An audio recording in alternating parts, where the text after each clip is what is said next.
¿qué tal? Buenas noches, bienvenidos a La Medida. Les saluda Axel Cardona y por supuesto en compañía del licenciado Julio Rivera Clavería y Andrés Estrada estaremos informándole de temas interesantes que desde luego tiene su análisis, pero también tiene su reflexión y por supuesto usted es el invitado especial. Andrés, licenciado, buenas noches.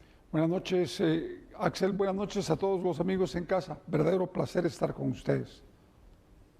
Así es, feliz noche, Axel, licenciado Clavería, mucha información a nivel internacional. Vamos a hablar sobre el caso Ayotzinapa, nuevas implicaciones donde el ejército se vio involucrado mucho más de lo que se pensaba en el caso de los 43 estudiantes de Ayotzinapa. También vamos a hablar sobre la orden judicial que dio el FBI, que fue revelada finalmente por este juez, muy censurada, pero aún así nos da muchos vistazos de por qué el FBI allanó la casa privada de Donald Trump en Florida. Y también vamos a hablar sobre las grandes farmacéuticas del mundo porque se están peleando. Moderna demanda a Pfizer por su vacuna contra COVID-19. Todo esto y más en unos minutos acá en A la Medida. Requisa en el preventivo de la zona 18. Entre el incautado se encuentran 19 dispositivos que permiten acceso al internet. Dueña de pitbulls a prisión preventiva. La mujer fue capturada luego que sus perros mataran a una adulta mayor. Se acaba el tiempo. Avanza contrarreloj el trabajo de las comisiones paritarias para definir la propuesta de salario mínimo para el 2023.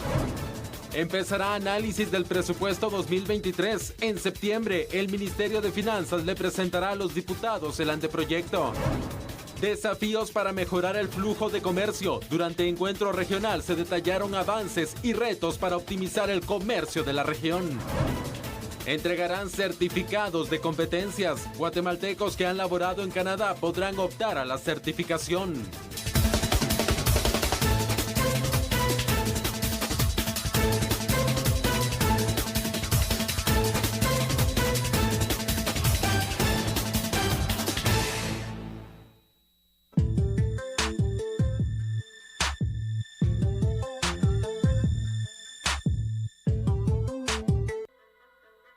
Este viernes 26 de agosto finalizó la requisa en el sector 7 del Centro de Detención Preventivo para Hombres de la zona 18, que realizaron agentes del Comando Élite del Sistema Penitenciario.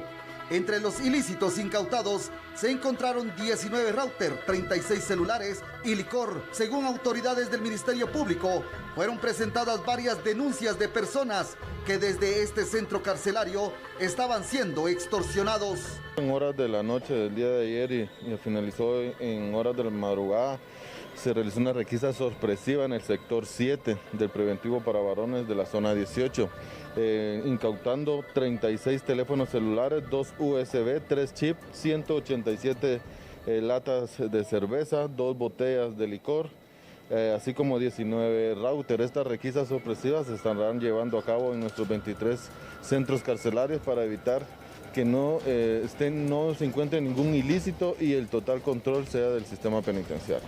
Llamó la atención de autoridades del Ministerio Público por la incautación de 19 routers en este sector. Esto deja en descubierto que privados de libertad cuentan con señal de internet y telefónica, a pesar que existen bloqueadores de señal satelital. Bueno, definitivamente el primer tema es explosivo, pero es recurrente. No es la primera vez que pasa esto. Por eso, licenciado Clavería, iniciemos hablando con esto. ¿Cuántas requisas más tienen que pasar? ¿Cuántos operativos más? ¿Cuántas sorpresas más nos tenemos que llevar para accionar de otra manera? Routers, una señal inalámbrica, dispositivos de donde ellos pueden operar para extorsionar, para dar órdenes de asesinato y para muchas cosas más en manos de privados de libertad. ¿Hay o no hay privación de libertad en estos centros? Lo que sucede es que desgraciadamente los centros penitenciarios son manejados por los internos, y al ser manejados por los internos, el problema que se ha generado es que en muchos de los casos el personal del sistema penitenciario actúa o por miedo o por colaboración directa con la corrupción, y permiten la entrada de absolutamente de todo. Digamos, los routers es impresionante, pero han encontrado granadas, han encontrado pistolas, han encontrado machetes, han encontrado absolutamente de todo. Esto quiere decir que las requisas pueden seguir, pero de todos modos vamos a seguir encontrando muchísimas sorpresas. Por lo tanto, mientras no se entienda la importancia de reformar el sistema penitenciario, pero empezando por cárceles de máxima seguridad, mediana y mínima seguridad, o sea, toda la infraestructura, esto no va a cambiar, Axel, es mentira. O sea, lo que estamos viendo hoy se va a volver a repetir en 2 meses, en 3 meses, en 6 meses, después se vuelve a repetir en 1 año y así vamos a ir a perpetuidad si no entendemos que hay que reformar el sistema penitenciario. Ahora bien, con usted lo hemos platicado en muchas ocasiones, licenciado Clavería, en varias oportunidades, operativos en el preventivo de la zona 18, requisas en Cantel, requisas en la Granja Canadá, requisas en otros centros carcelarios y correccionales, y es el mismo resultado. Y venimos diciendo las mismas soluciones. Ahora yo le digo algo, hay algo que no ha cambiado. Los elementos, no es por defender a los privados de libertad, pero los privados de libertad van a tener lo que les dejamos tener. Entonces, ¿cuál es el problema? Los elementos penitenciarios son el problema. Ellos permiten el ingreso, pero no, ¿por dónde lo tienen que entrar? Pero no solo ellos, yo creo que es el sistema el que no funciona. Porque si usted tuviera una cárcel de máxima seguridad, pero de verdad, de máxima seguridad, en lo que los tenga 23 horas en celda por una de sol, las visitas una vez al mes, siempre y cuando se porten bien y no tengan acceso solamente a los abogados a través de vidrios blindados y por teléfono, no hay ningún problema. No van a poder entrar routers, no van a poder entrar absolutamente nada, ni los guardias van a poder colaborar porque va a haber un servicio de rayos X, va a haber equipo tecnológico que efectivamente pueda ser capaz de detectar cuando alguien está entrando un aparato de estos. Pero ¿qué es lo que sucede en la actualidad? Que el sistema penitenciario no hay absolutamente nada, por lo tanto todo el mundo puede entrar lo que quiera. Y aquí, desgraciadamente, el tema de la corrupción es sumamente alto.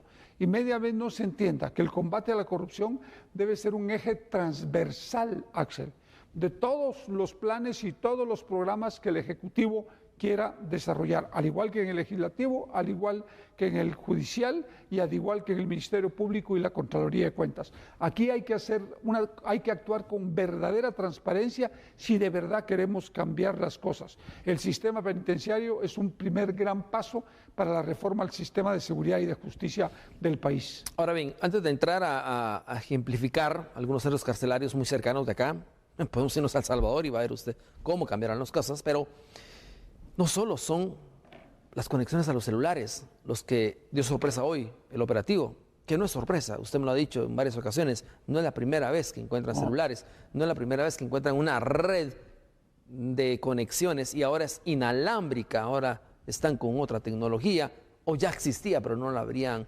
encontrado, pero también hay licor, drogas, armas. ¿Qué pasa entonces? ¿Qué pasa? Es que es muy complicado cuando no hay una infraestructura adecuada. Es decir, si la infraestructura que usted tiene para que los reos que están sentenciados a 50 años, que son altamente peligrosas, sean las mismas de los años 60, esto no funciona. Claro. Y aparte el hacinamiento, ¿no? Por eso le digo, Súmeles. esto no funciona.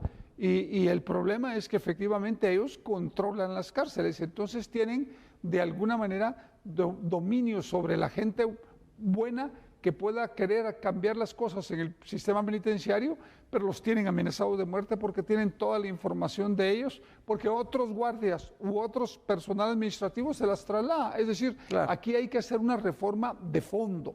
Y claro, esas reformas de fondo significa empezar por lo primero, infraestructura, después una reforma legal y después una reforma administrativa en la que implique que vaya personal de seguridad y personal administrativo incluido. Ahora bien, para seguir hablando del tema porque está interesante, seguramente el amigo televidente en casa estará ya sacando sus conclusiones, estará opinando, el esposo con la esposa, el abuelo con el nieto, bueno, todo el mundo está opinando en este momento, pero le voy a dar detalles en estas gráficas que tenemos para ir ampliando un poco más el tema y podamos profundizar aún más. La ley del régimen penitenciario prohíbe la tenencia de aparatos celulares e internet en las cárceles. Ojo, no se da. Sin embargo, queda claro que estos servicios funcionan de manera ilícita. Y muy bien, más rápido que usted en su casa o que el mío en mi casa. Un grave problema es la falta de control. que se mantiene dentro del sistema penitenciario, particularmente por el nivel de corrupción que existe. Usted lo dijo muy bien, lo puntualizó. Recordemos un caso en la cárcel de Pavón en noviembre del año 2021. Se logró desmantelar una red de cableado que proveía, en este caso, facilitaba el internet, cable y comunicación a los privados de libertad. Es decir, todos estaban comunicados. Bueno, veamos el otro punto. Se necesita la implementación de tecnología al ingreso de cada cárcel para poder detectar los objetos ilícitos que ingresan día a día. No es en una semana, no es en un mes, son todos los días. Dentro de lo bueno que se puede observar en esta situación negativa, es que con la intervención de la PNC se logró al menos hoy cortar esa red de comunicación. Hoy, este problema, que es el principal generador del delito de la extorsión, no se ha podido o no se ha logrado controlar durante años, hablamos de décadas, dentro de la realidad carcelaria. Licenciado. Así es. No es de hoy, pero es hoy. Hoy, tal vez en la tarde, ya no lograron comunicarse, pero les aseguro que mañana van a tener de nuevo una red inalámbrica. Definitivamente. Por eso se lo dije desde un principio. Es decir, las requisas son sumamente importantes porque van retirando no solo aparatos tecnológicos como computadoras, routers y celulares, etcétera, sino también armas de fuego y todo lo licor y todo lo que implica esta forma de vida dentro de los penales. Pero vuelvo a repetirle, si no se entiende que hay que entrarle a una reforma a fondo al sistema penitenciario, que es el primer paso que hay que dar en la reforma del sistema de seguridad y de justicia del país, es imposible poder cambiar la dinámica que se está sucediendo en el sistema de justicia y de seguridad del país. Ahora yo le pregunto, sabemos que hay corrupción en el sistema penitenciario, sabemos que hay malos elementos, sabemos que hay una astucia y una creatividad de los privados de libertad, sabemos que hay un hacinamiento, sabemos que no hay una cárcel de máxima seguridad, pero a la par tenemos a El Salvador que en un par de años cambió todo ese sistema. ¿Se puede en Guatemala cambiar el sistema? Claro que se puede. ¿Hay terrenos para construir una cárcel de máxima seguridad? ¿Hay fondos para eso? Sí, sí. Con voluntad política y con los recursos se puede hacer. Precisamente Andrés me preguntaba fuera de cámaras hoy que si habían recursos para esto, y efectivamente recursos siempre hay. Se pueden conseguir a través de donaciones, de la cooperación internacional, de muchas formas, préstamos que se pueden hacer, porque van a ser invertidos con transparencia. Y esto es la clave. Es decir, en la medida que se pueda transparentar los gastos para la construcción de cárceles y de otros, y de hospitales y de cuánta infraestructura se necesita en el país, en esa medida va a ir quedando recursos, porque el grave problema del país es la corrupción. Y si no la atacamos de fondo y no entendemos que la corrupción está donde usted toque, pero hay algo que le quiero decir, Axel, no es cierto que la construcción forme parte única y exclusivamente del gobierno, del organismo judicial o del legislativo, es de la sociedad guatemalteca. Aquí la corrupción está tanto en lo público como en lo privado, o en lo público y privado. Por lo tanto, hay que entrar a solventar un problema que nos está haciendo un daño terrible como país. Vea, hablamos también con ustedes algunas semanas, hablábamos específicamente sobre los operativos, los allanamientos contra las extorsiones. Se desarticularon un montón de estructuras que eran operadas desde las cárceles. Con esta tecnología se lograron detener, capturar y llevar entre las rejas a estas personas. Pero siguieron operando, siguen teniendo sus personas o su personal delictivo. Pero esto es lo principal, ¿no? El centro de operaciones.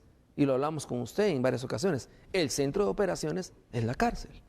Sí, desgraciadamente las cárceles se han convertido, en el vocabulario de la seguridad, en casas de seguridad para los delincuentes. Desde ahí pueden operar perfectamente y tranquilamente, porque tienen todo. Les pagan el agua, les pagan la luz, les pagan la alimentación, les pagan todo. Y encima pueden operar criminalmente.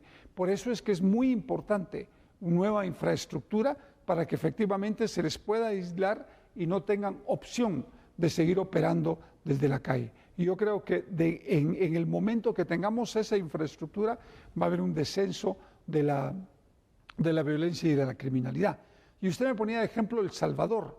Yo creo que hay que tomar varios, de hecho está haciendo un buen trabajo el presidente de El Salvador y hay que reconocerlo. Nos puede gustar o no, porque lo acusan de cualquier cosa a él, pero bueno, ese es un problema de los salvadoreños. Pero sí está solucionando un problema que compromete mucho la seguridad de su población.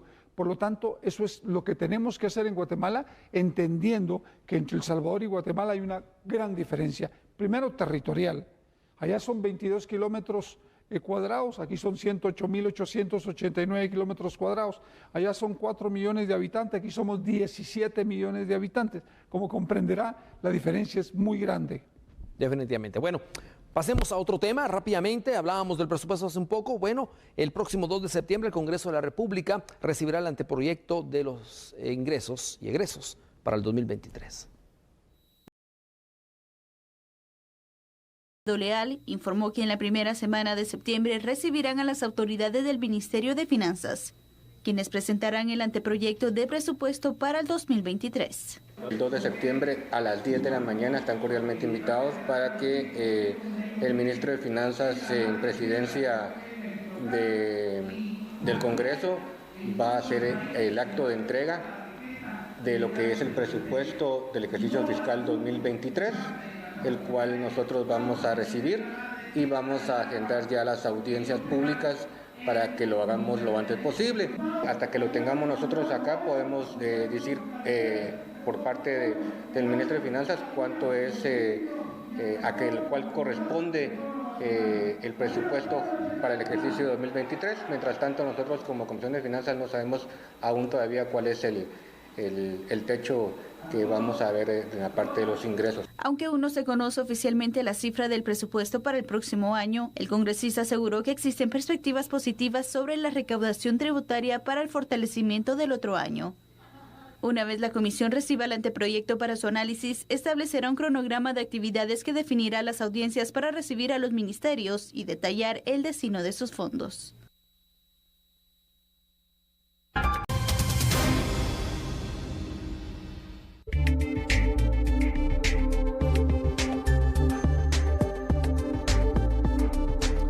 Bueno, es momento de abordar este tema que ya en varias ocasiones lo hemos dado a conocer para ampliarle a usted lo que ha sucedido con la muerte de esta persona de la tercera edad, lamentablemente por 2 perros de la raza Pitbull, que posteriormente se hizo una investigación, hizo una detención y ahora pues el avance en esto ha sido la prisión preventiva para la dueña de los perros Pitbull. Bueno, iniciemos con usted, licenciado Clavería. Usted tiene conocimiento completo de esta situación, el cual pues ya todos sabemos que fue por una agresión de los perros que lamentablemente causaron la muerte de esta persona.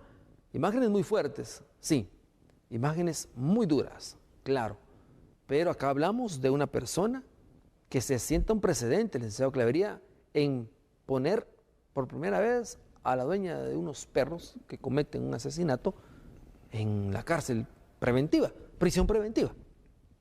¿Qué dice usted? Y la van a sentenciar. Porque, ¿será posible? Seguro. Mire, vea, el problema es porque yo escribí un artículo sobre la agresividad de los perros y algunas personas me dijeron que los perros Pitbull son muy mansos. Los expertos, los verdaderamente expertos en perros, dicen que los perros no son más que la crianza, la buena crianza, la educación y el entrenamiento que tienen desde que son pequeños. ¿Sí? Y desde luego hay razas que son razas que se utilizan para guardianía. Ahí entra el Pitbull, ahí entra el Rottweiler, ahí entran como 17 razas. Bueno, pero al final la responsabilidad es del dueño. Sí. Si el dueño no ha entrenado a su perro, si el dueño no ha cumplido con educarlo y lo vuelve agresivo, como es lo que sucede normalmente. O no toma las medidas de seguridad, ¿no? Sí, y no toma las medidas de seguridad y mata a una persona, él es corresponsable de eso. Sí. Porque los perros actúan por instinto, no actúan racionalmente. Por favor, lo dicen los expertos, no lo digo yo. Entonces, es muy importante tomar esto en cuenta, porque este primer caso en Guatemala les está diciendo a los dueños de Pitbull, vean, si ustedes o de cualquier otra raza agresiva que no lo han podido educar bien, vean, si su perro mata o lesiona a una persona, la ley va a ir detrás de ustedes.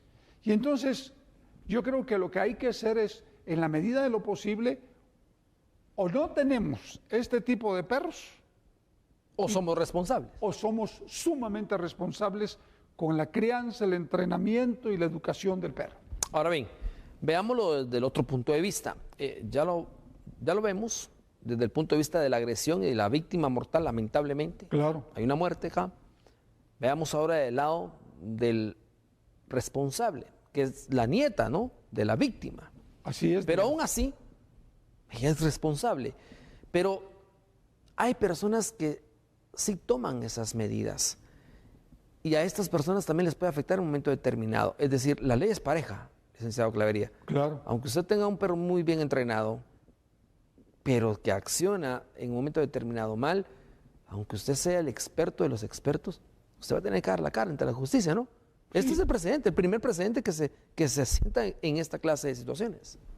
Pero fíjense, Axel y señores en casa, fíjense que he tenido relación con varios amigos que son entrenadores de perros de guardianía y perros de policía, y todos coinciden en que efectivamente la clave es desde el momento que usted lo compra de pequeñito y comenzar a educarlo y comenzar a entrenarlo y criarlo con amor y hacerlo que socialice con otros perros y con personas. Sí. El problema es que si usted es propietario y usted a su perro lo mantiene encadenado, lo maltrata, no le da de comer o lo tiene en una jaula, ese perro cuando lo suelta, ese perro tiene graves problemas porque no puede sacar toda esa energía que normalmente tienen.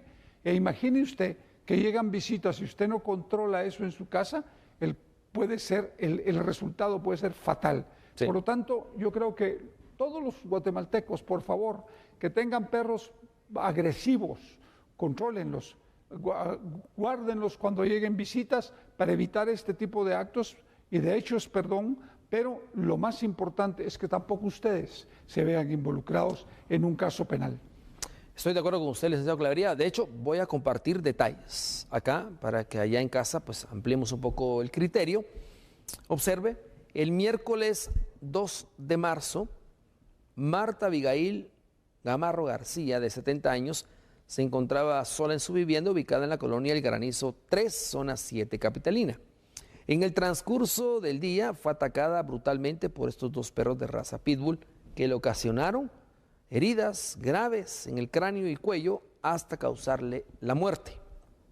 Se conoce que la adulta mayor estaba sola cuando ocurrió el hecho y los vecinos escucharon los gritos desgarradores pidiendo auxilio. Otro dato importante es el siguiente.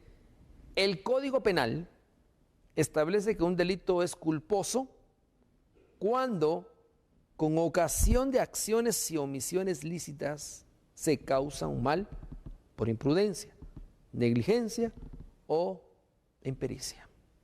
Ahora bien, se establece que el autor de homicidio culposo se le sancionará con prisión de 2 a 5 años.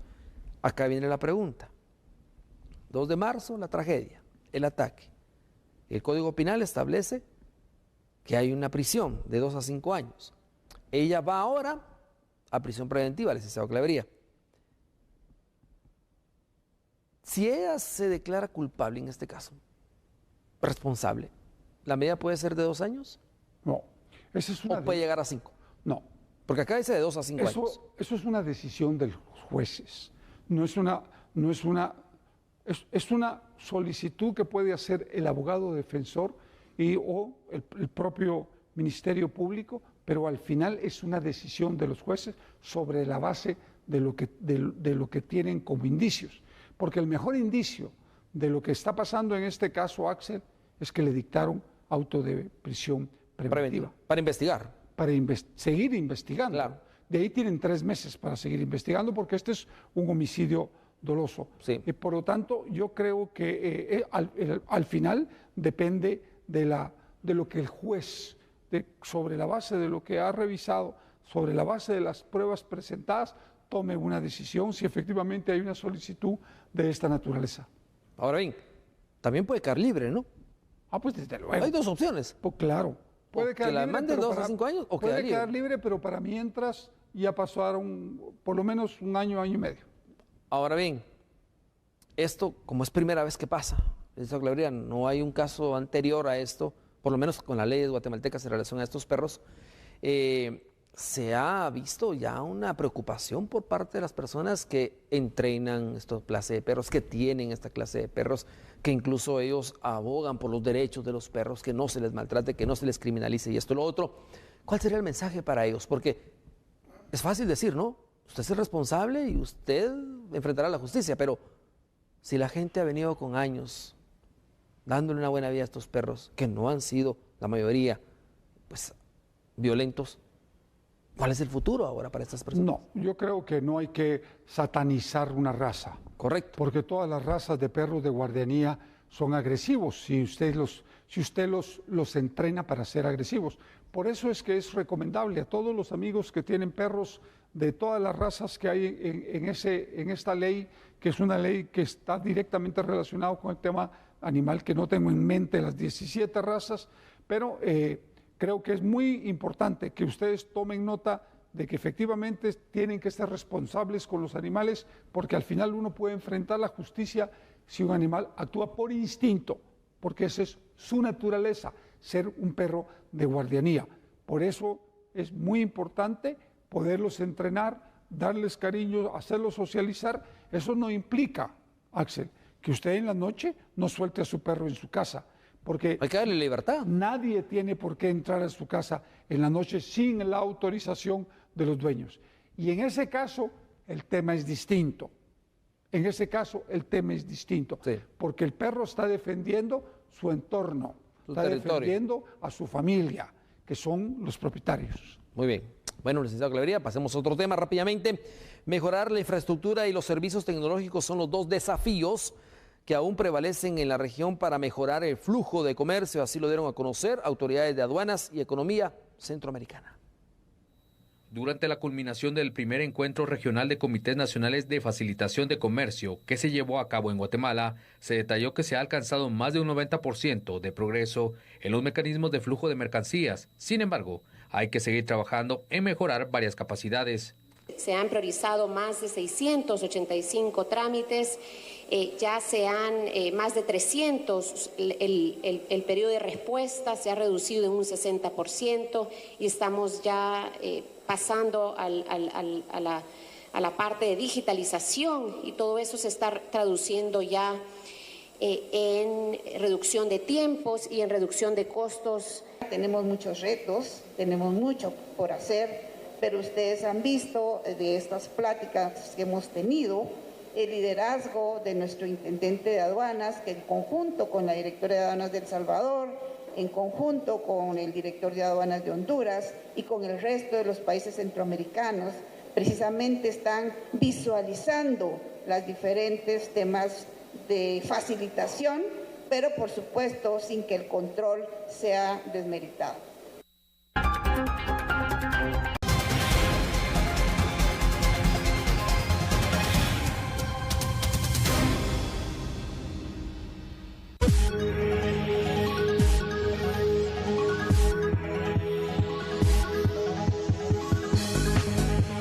Y en el caso, por ejemplo, de algunos otros países han optado por la elaboración de una fórmula.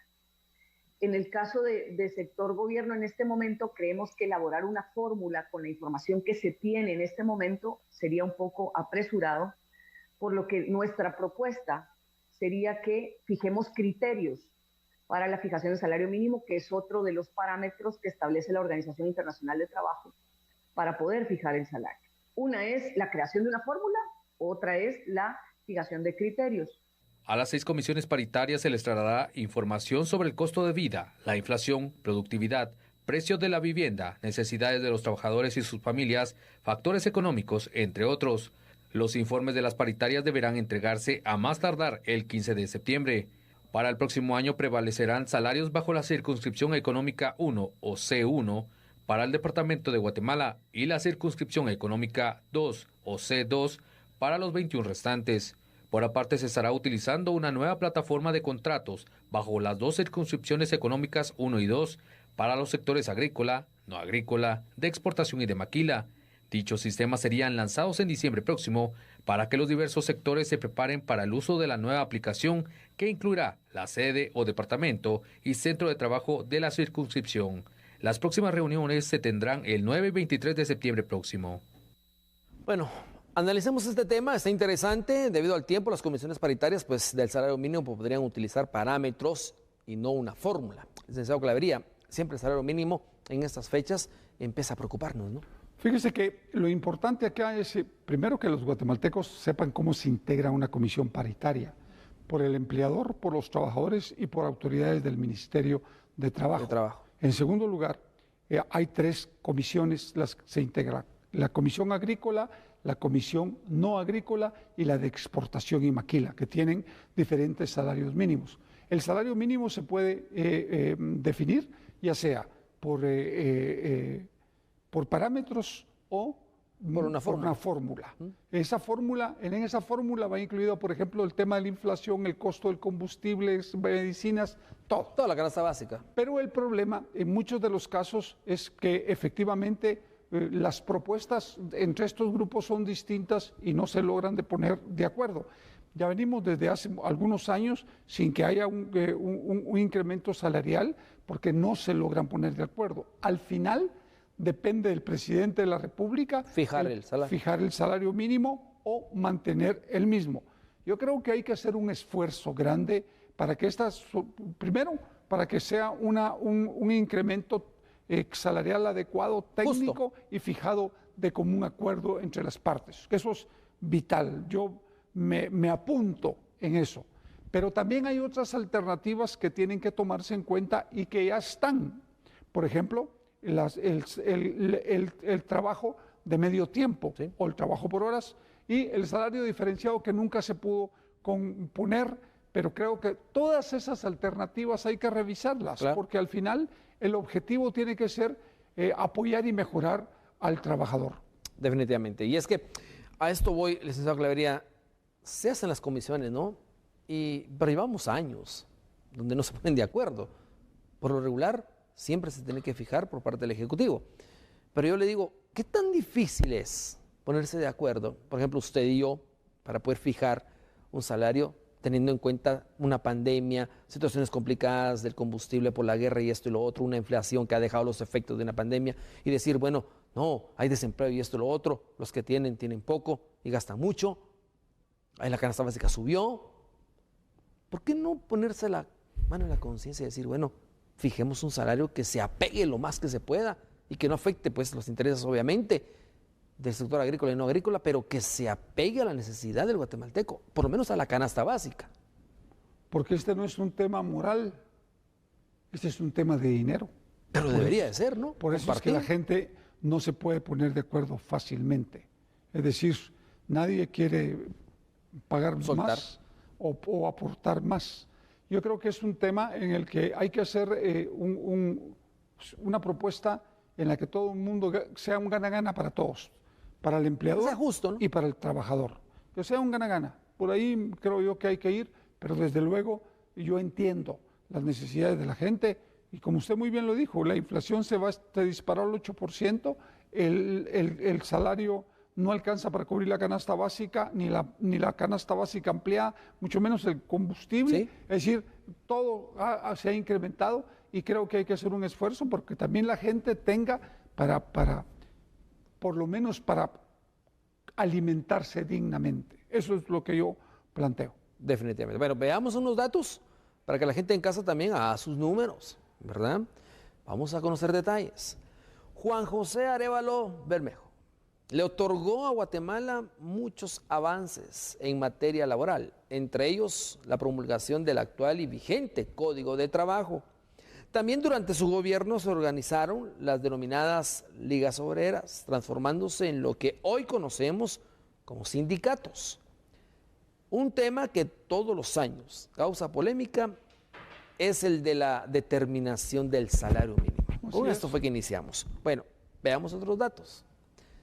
Las comisiones paritarias están representadas por el sector empresarial, sindical y representantes del Ministerio de Trabajo. El Ministerio de Trabajo hizo una propuesta para el trabajo del año 2022.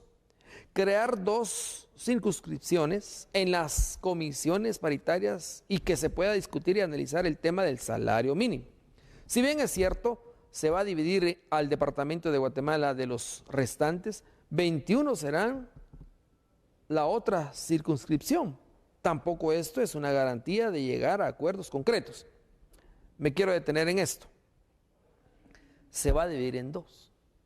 El departamento de Guatemala, una circunscripción, y el resto otra. Acá va a ser un poco más justo, ¿no? Porque dependiendo la demanda que exista en cada uno de esos sectores, así será analizado.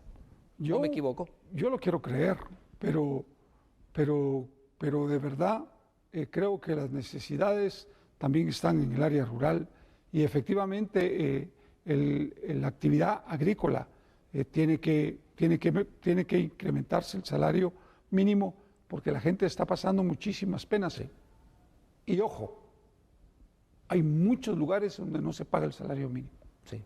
Entonces, yo creo que el trabajo que tiene que hacer de control y supervisión el Ministerio de Trabajo tiene que ser sumamente fuerte para que la gente pague lo justo. Pues simplemente, si se está contratando un salario mínimo, páguenlo, tanto en actividades agrícolas, no agrícolas, de exportación y de maquila. Pero desde luego, se divide en 2, porque la circunscripción territorial, la 1, que es el departamento de Guatemala, ¿sí?, es donde tenemos la mayor carga de empresas. Sí. Y la 2 es la mayor carga laboral, ¿no? Es correcto. Y la 2, pues, es más reducida y los costos son en algunos casos menores porque no hay necesidad de transporte, no hay necesidad de muchísimas cosas que aquí se tienen que pagar. Ahora yo le digo algo, que usted lo acotaba hace un momento. Si bien es cierto, Guatemala, el departamento tiene la mayor cantidad de aporte laboral, el interior de la República lo tienen menos, pero los costos para Guatemala, el departamento, y para el interior de la República es el mismo. Es decir, una libra de azúcar le vale lo mismo aquí en la ciudad como le vale en el departamento. Es decir, el agua le vale lo mismo, el transporte le vale igual. El combustible, incluso a veces hasta más caro, está en el interior de la República. Entonces, es allí donde tienen que evaluar, ¿no? La necesidad. Yo creo que la evaluación tiene que hacerse en los 2 lados y tomar una decisión técnica de beneficio para los trabajadores, pero también los trabajadores por su lado tienen que ir cediendo. Ahorita se trata de un gana-gana. Yo insisto, cuando se va a negociar algo, tiene que ser un gana-gana. Uno no puede llegar imponiendo. Sí. Si uno llega imponiendo, los resultados van a ser desastrosos. Por lo tanto, tanto los empleadores como los trabajadores, como los representantes del Ministerio de Trabajo, tienen que ser flexibles para ir determinando un salario mínimo que no afecte al empleador mucho, que beneficie al trabajador bastante y que efectivamente la autoridad mantenga un control más efectivo a nivel nacional. Licenciado Clavería, me interesó mucho platicar con usted y analizarlo de esta manera, le agradecemos bastante. Vamos a pasar a otras noticias, pero como siempre ha sido un placer haber analizado con usted la información. Hablemos en esto. Ministerio de Educación entregará certificaciones de competencias a guatemaltecos que han laborado durante años en Canadá. Guatemaltecos que han laborado durante años en tareas específicas en Canadá podrán optar por una certificación de competencias por parte del Ministerio de Educación del país. La jornada iniciará el 26 de septiembre y finalizará el 1 de octubre. Según las autoridades del Ministerio de Educación y el Ministerio de Relaciones Exteriores, el sistema de certificación de competencias es el conjunto de normas y procedimientos que el Ministerio de Educación instruye para valorar, reconocer y certificar los saberes, conocimientos, capacidades, habilidades y competencias de personas que desempeñan oficios y ocupaciones aprendidos a lo largo de la vida, entre estas jardineros, mecánicos, cocineros y albañiles, de manera que se otorguen oportunidades de formación complementaria para la mejora y actualización en las especialidades en las que se desempeñan. En la actualidad, el Ministerio de Trabajo y Previsión Social tiene como registro 405 guatemaltecos trabajando en Canadá. Bueno, pasemos a otra información. En el caso penal, Bancafé, se revisaron las medidas sustitutivas y precisamente que otorgó el juez en el caso por razones humanitarias. En el juzgado de mayor riesgo B se conoce el caso de exdirectivos de la desaparecida entidad bancaria Bancafé. Según la acusación, estafaron a más de 2,000 cuentavientes y provocaron la pérdida de miles de millones de quetzales. El juez del caso hace unos meses otorgó algunas medidas sustitutivas por razones humanitarias y por la pandemia de la COVID-19. En sus resoluciones indicó que periódicamente los arrestos domiciliarios serían revisados para analizar si esas libertades podrían continuar. Los abogados pidieron que sus patrocinados continúen con las medidas sustitutivas, han cumplido con las condiciones que indicó el juez y la pandemia no ha finalizado. Que sigan en prisión preventiva. Esta medida sustitutiva por razones humanitarias no le quita el nivel de prisión preventiva al estatus jurídico de cada sindicado. Entonces, eso a todas luces pues no es un plazo razonable y la ley dice, las leyes internacionales a las cuales está sujeto el Estado de Guatemala, dice que si no se cumple deben ser puestas en libertad. Es que no hay otra salida jurídica en ese artículo. En el 2006, el Banco Bancafé cerró sus puertas y dejó de operar a nivel nacional al declararse en bancarrota.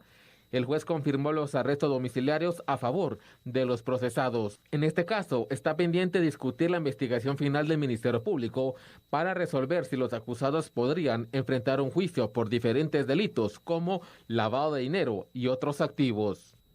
Bueno, es momento de irnos a una pausa, pero antes de irnos a una pausa, licenciado Clavería, muchísimas gracias por haber estado con nosotros. Analizamos muy bien estos temas, me interesó mucho, de hecho creo que quedó un poco más que hablar de esto. Muchas gracias, Axel. Feliz noche, feliz fin de semana, feliz fin